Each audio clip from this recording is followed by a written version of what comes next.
Live from WBFF in Baltimore, this is Fox 45 Morning News. Welcome back to a beautiful Tuesday morning. Coming up on 7:30, I'm Patrice Sanders. I'm Tom Rogers. Yes. Look at that. The water is just like a piece of glass out there. Low winds and a lot of sun. I like it. Yeah, the clouds are going to be coming a little bit later on, so get out there and enjoy it earlier than later. Thanks for spoiling it for us. Not spoiling it, just saying, hey, get it done now, you know. Get the kids to work now. All right, we've got traffic and weather together every 10 minutes. I'm being nice to the kids so they don't have to move all that mulch in the rain later on and get all muddy and everything, right? And whine about it, then we hear about it, right, Candace and John? And you guys know. Don't they have school? We don't agree. Well, they have school. Aren't we supposed to drive ourselves to work and the kids to school? And then kids, Patrice and I are heading out to the playground. Yes. So if you want to go out there. You can hang with me and Candace. Well, yeah, we'll give you that playground probably is full of mulch. We'll give you Patrice's contact information, not Tom's. So anyway, let's get right in there and show you what's going on outside right now. We've got a refreshing beginning, temperatures in the 40s and 50s to begin your day. HG radar live sweep looks okay, although there's some rain around Boston, Massachusetts. That's the system. You remember the severe weather threat we had last Friday? It's still affecting portions of the East Coast. St. Louis, Detroit, Dallas, there's some showers and thunderstorms out that way. That's our next weather maker coming for tonight. Nice weather this morning, sunshine, 56. We're up near 80 this afternoon with a few of those clouds. Let you know when the rain moves in 10 minutes. All right, thanks, Jonathan. As far as the actual outside conditions, yeah, dry conditions, so that usually leads for a nicer commute. We are unfortunately starting to see the volume, and you can see the red spots. So on the top end of the Beltway, outer loop side right near Hartford Road, entire west side stretch of 695 from Liberty Road, heading down through 95. 95, not bad. Here's a live look of Route 100 traveling through Howard County, and at least coast is clear here on both directions. Back over to you. Thank you, Candace. 7:32 happening today. Opening arguments in a high-profile murder trial in the case of a Baltimore police officer that was run down last year. Well, prosecutors say 17-year-old Dante Harris ran over Officer Amy Caprio during a burglary in May of last year. Today's proceedings come after jury selection and the rejection of a plea deal yesterday. Attorneys screened more than 100 potential jurors for the trial. The judge tells us 14 jurors were selected. When asked if Harris would accept a plea deal yesterday, Harris's attorney answered, quote, absolutely not. Harris's defense is arguing that Caprio's death was an accident and the result of him running away from Caprio wrongly pointing a gun at him. It's clear in my mind that there was no intention on his part to run her over or kill her. Well, prosecutors say their case against Harris could take a week to present to jurors. Harris is one of 4 suspects charged with murder in this case. The trials for the other suspects will happen later.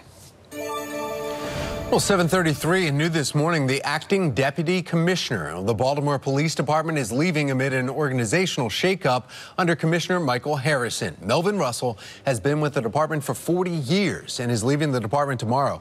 Commissioner Harrison eliminated the Support Services Bureau last week. That's all in an effort to thin out command staff.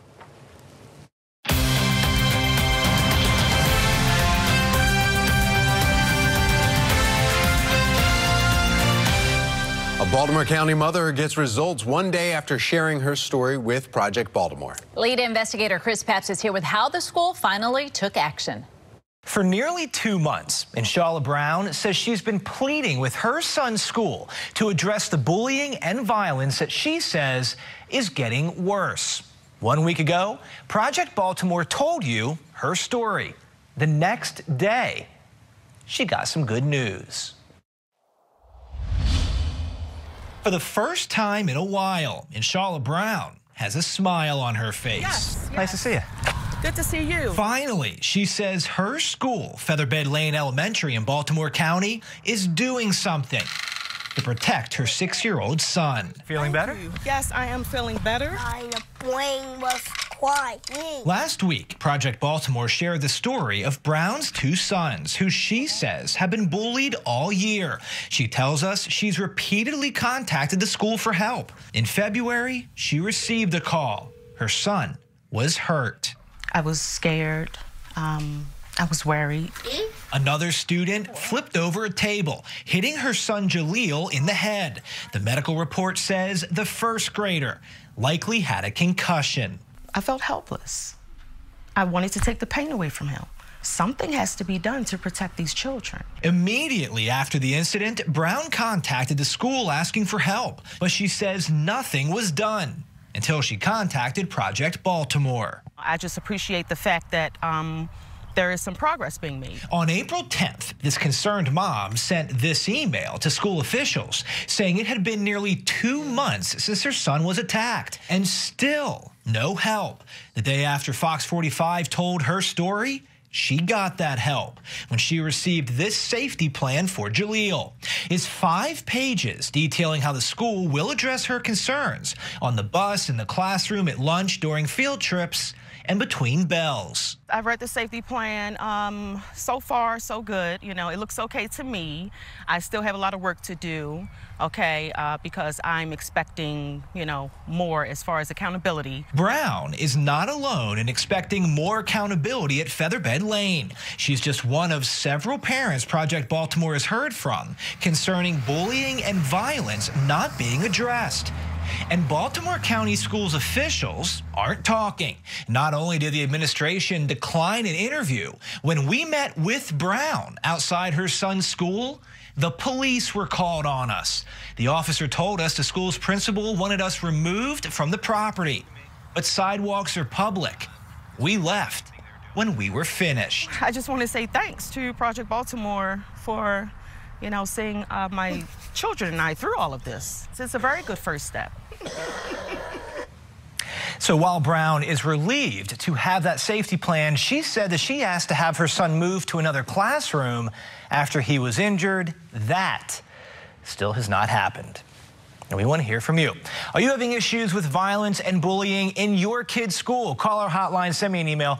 Go to foxbaltimore.com to follow our progress. I'm Chris Pabst, and this is Project